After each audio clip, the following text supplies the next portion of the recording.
Israeli and Dutch leaders have condemned what they called a terrible night of anti-Semitic violence in Amsterdam last night, which followed a Europa League football match between Maccabi Tel Aviv and Ajax Amsterdam.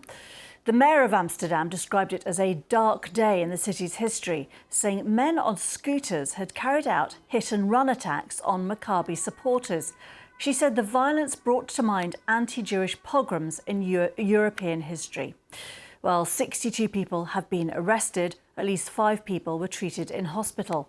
There are also videos of a crowd believed to be Israeli fans chanting anti-Palestinian slogans, and one of them cheering as a Palestinian flag is torn down from the side of a building. We will analyse these clips in a moment, but first let's hear from the mayor of Amsterdam. It was hit and run. Football fans were attacked, and then rioters took off again, running away from the police forces who were there in great numbers. And I do understand that this reminds us of pogroms, and that this has happened in Amsterdam is irreprehensible. Not only people got injured last night, but our history, the history of our city, has been deeply damaged. The Jewish culture has been threatened, and they are all part of this city. Amsterdam's chief of police spoke about both Thursday night's violence and the trouble experienced on Wednesday before the match. Maccabi supporters attacked a taxi. A Palestine flag was put on fire. After the match, around 11, the situation around the stadium was quiet, but problems came at a later time. Maccabi supporters were walking through the city center, and rioters made hit-and-run actions targeted at the Israeli supporters. And from that, serious abuses took place. And for the police, it is extremely difficult to maintain this kind of violence, even though we were there in great numbers. Well, our correspondent Anna Holligan is in Amsterdam. She brought us up to date after that news conference. The mayor, Femke Halsema, said that these attacks were hit-and-run attacks, many of them conducted by young men on scooters. So it seems as though, according to the authorities here, these were targeted, even premeditated attacks. You mentioned there 62 people were arrested overnight, 10 remain in custody. 5 people were taken to hospital. They have all been discharged today. What we heard there throughout the press conference actually was an effort to try to reinforce the idea that Amsterdam is a city of tolerance, a city of peace, and it condemns this level of violence that was witnessed last night. We heard from the mayor. She said, "We have international tensions in our city, but we pride ourselves on tolerance and peace. We are ashamed because last night peace and tolerance were not there. It was criminals, hit and run, targeted attacks." She said it was a dark night and a dark day for Amsterdam. And of course, during that press conference, we also heard references to the history of this city and attacks on Jews during the Second World War. All of those tensions have now, of course, been inflamed. We should also mention a major police investigation is underway. They're also looking into allegations. There were attacks on Palestinian flags, anti-Palestinian, anti-Arab chants from some of the Israeli supporters. You know, this city is no stranger to riots, to football-related violence, but this is very clearly something else, which is why we are seeing the authorities take it so seriously, and so many politicians and even the Dutch king intervening to condemn the violence.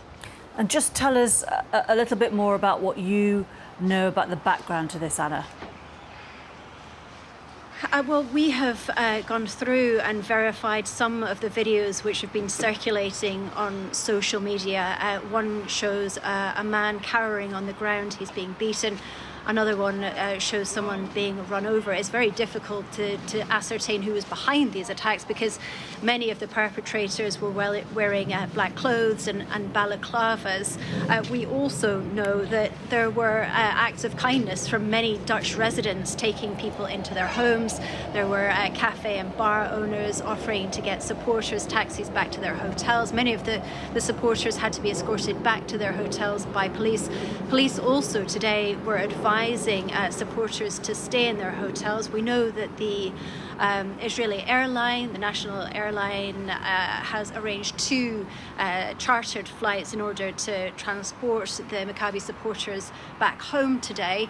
And we have had comments from, as I said, the Dutch King Willem-Alexander. He released a statement a short time ago saying that history has told us not to turn a blind eye. It has taught us how intimidation goes from bad to worse, and that Jews must feel safe in the Netherlands. Police are also, or they had been investigating reports, unverified reports of hostage taking, but it seems as though those people who were thought to have been missing have now made contact with their families.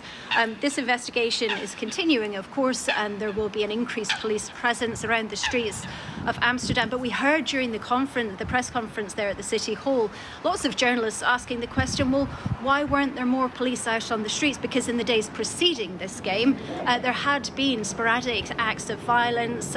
We saw footage of a Palestinian flag being taken down, and the majority of the violence seems to have been around Dam Square in the centre of Amsterdam.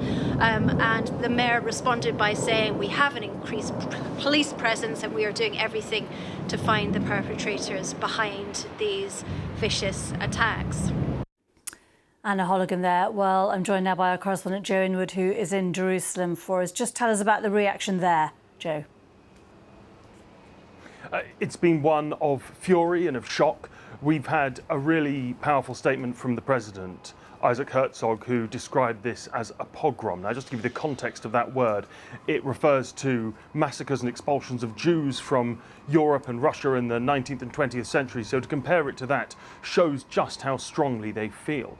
The Prime Minister, Benjamin Netanyahu, said these were premeditated attacks and anti-Semitic.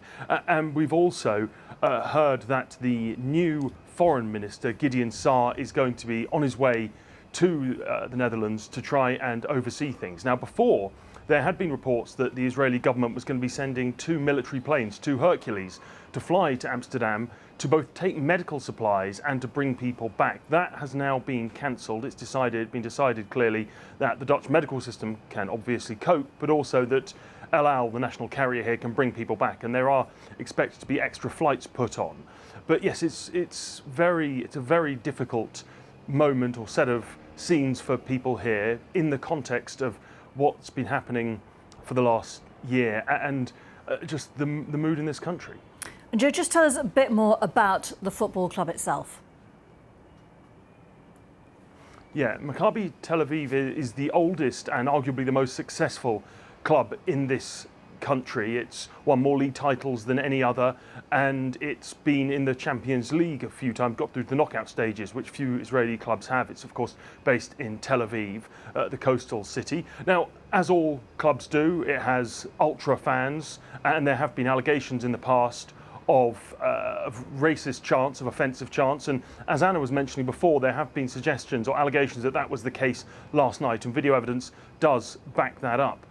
But yes, it is one of the most sort of storied and well-regarded clubs of this country.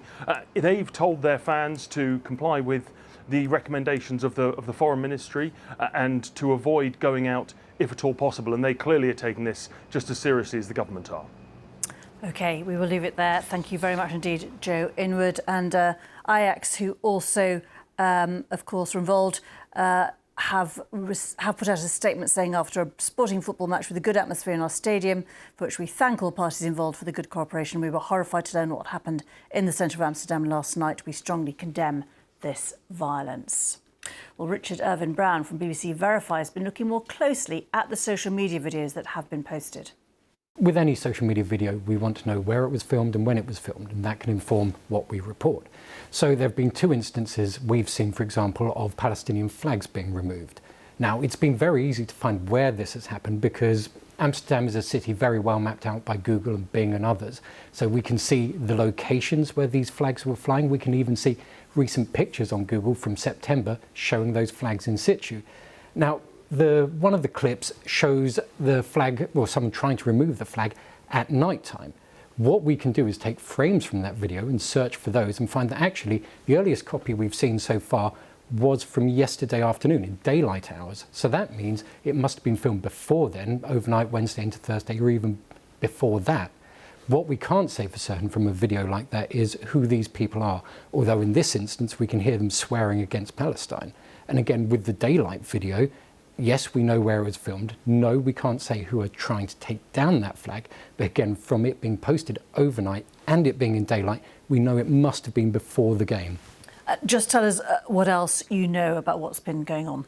Well, as Anna alluded to there, we have seen a lot of disruption. We have seen all manner of different videos showing chaos and violence in the city.